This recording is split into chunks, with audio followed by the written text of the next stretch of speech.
Hello everyone, welcome to my channel. ಇವತ್ತು Maggi ಮಾಡೋಕ್ಕಂತ ಹೇಳಿಬಿಟ್ಟು ಒಂದು ಪ್ಯಾನಲ್ಲಿ ಎಣ್ಣೆ ಇಟ್ಕೊಂಡಿದ್ದೀನಿ. ಎಣ್ಣೆ ಕಾದ ನಂತರ ಸಾಸಿವೆ ಹಾಕ್ತಾಯಿದ್ದೀನಿ.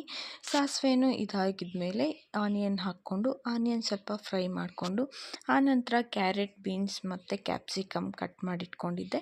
ಸೊ ಅದನ್ನು ಹಾಕ್ಕೊಂಡು ಫ್ರೈ ಮಾಡ್ಕೊತಾ ಇದ್ದೀನಿ. ಆನಂತರ ಟೊಮೊಟೊ ಹಾಕಿ ಟೊಮೊಟೊನೂ ಕೂಡ ಸ್ವಲ್ಪ ಫ್ರೈ ಮಾಡ್ಕೊತಾ ಇದ್ದೀನಿ ಎಣ್ಣೆಯಲ್ಲಿ. ಮತ್ತು ಉಪ್ಪು ಸ್ವಲ್ಪ ಹಾಕ್ಕೊಂಡು ಫ್ರೈ ಮಾಡಿಕೊಂಡು ತರಕಾರಿ ಸ್ವಲ್ಪ ಬೆಂದಾದಮೇಲೆ ಈ ರೀತಿಯಾಗಿ ಸೈಡ್ಗೆ ತಳ್ಕೊಂಡು 1-2 ಎಗ್ಗನ್ನ ನಾನು ಒಡೆದು ಹಾಕ್ಕೋತಾ ಇದ್ದೀನಿ. ಸೊ ಇದು ಎಗ್ ಮ್ಯಾಗಿ ಮಾಡೋದಕ್ಕೆ ಎಗ್ಗನ್ನ ಈ ಥರ ತರಕಾರಿಯಲ್ಲಿ ಮಿಕ್ಸ್ ಮಾಡ್ದಂಗೆ ಸಪ್ರೇಟಾಗಿ ಬಾಯ್ಲ್ ಮಾಡ್ಕೋತಾ ಇದ್ದೀನಿ. ಏಕಂತಂದರೆ ಅದು ಇಲ್ಲ ತರಕಾರಿ ಜೊತೆ ಸೇರಿಕೊಂಡ್ರೆ ಅದು ತಿನ್ನೋವಾಗ ಒಂಥರ ಚೆನ್ನಾಗಿರಲ್ಲ. ಸೊ ಹಾಗಾಗಿ ಸಪ್ರೇಟಾಗಿ ಬಾಯ್ಲ್ ಮಾಡಿಕೊಂಡು ಆನಂತರ ತರಕಾರಿ ಜೊತೆ ಮಿಕ್ಸ್ ಮಾಡ್ಕೋತಾ ಇದ್ದೀನಿ.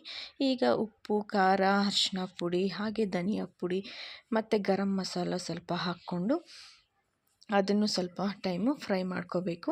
ಆ್ಯಂಡ್ ನಾನು ಈ ಕಡೆ ಪ್ಯಾನಲ್ಲಿ ಒಂದು ಕುಕ್ಕರಲ್ಲಿ ಇಟ್ಟಿದ್ದೆ. ಬಿಸಿ ನೀರು ಕಾಯಿಸ್ಬಿಟ್ಟು ಅದರೊಳಗಡೆ ಮ್ಯಾಗಿ ಪ್ಯಾಕೆಟು 2 ಪ್ಯಾಕೆಟ್ ಹಾಕ್ಕೊಂಡಿದ್ದೀನಿ. ಅದ್ರ ಜೊತೆಗೆ ಉಪ್ಪು ಮತ್ತು ಪ್ಯಾಕೆಟಲ್ಲಿ ಬರುತ್ತಲ್ವ, ಸೊ ಮ್ಯಾಗಿ ಪ್ಯಾಕೆಟಲ್ಲಿ ಪಾಕೆಟ್ಸ್ 2. ಸೊ ಅದನ್ನು ಹಾಕ್ಕೊಂಡು ಮಸಾಲೆನ ನಾನು ಸಾಲ್ಟ್ ಹಾಕ್ಕೊಂಡು ಫ್ರೈ ಮಾಡ್ಕೊಂಡಿದ್ದೆ, ಬಾಯ್ಲ್ ಮಾಡ್ಕೊಂಡಿದ್ದೆ. ಸೊ ಈಗ ಅದನ್ನು ಹಾಕಿಬಿಟ್ಟು ಗಾರ್ನಿಷ್ಗೆ ಸ್ವಲ್ಪ ಕೊತ್ತಂಬರಿ ಸೊಪ್ಪು ಹಾಕಿ ಸ್ವಲ್ಪ ಟೈಮು ಅದನ್ನು ಫ್ರೈ ಮಾಡ್ಕೋಬೇಕು. ಸೊ ಮಿಡಲಲ್ಲಿ ತಿರ್ಗಿಸ್ಕೊತಾ ಇರಬೇಕು, ಇಲ್ಲ ಅಂತಂದರೆ ಅಡಿ ಅಂಟೋ ಚಾನ್ಸ್ ಇರುತ್ತೆ. ಮಿಡಲಲ್ಲಿ ತಿರ್ಸ್ಕೊಂಡು ಆದಮೇಲೆ ವಾಟ್ರ್ ಬೇಕಾದರೆ ಹಾಕ್ಕೋಬೋದು, ಇಲ್ಲ ಅಂತಂದರೆ ಹಾಗೇ ಇದು ಮಾಡ್ಬೋದು. ನಾನು ಸ್ವಲ್ಪ ಉದ್ರುದ್ರಾಗಿ ಇರಲಿ, ವಾಟ್ರ್ ಬೇಕಾಗಿಲ್ಲ ಅಂತ ಹೇಳಿಬಿಟ್ಟು ಈ ರೀತಿಯಾಗಿ ಮಾಡಿದ್ದೀನಿ.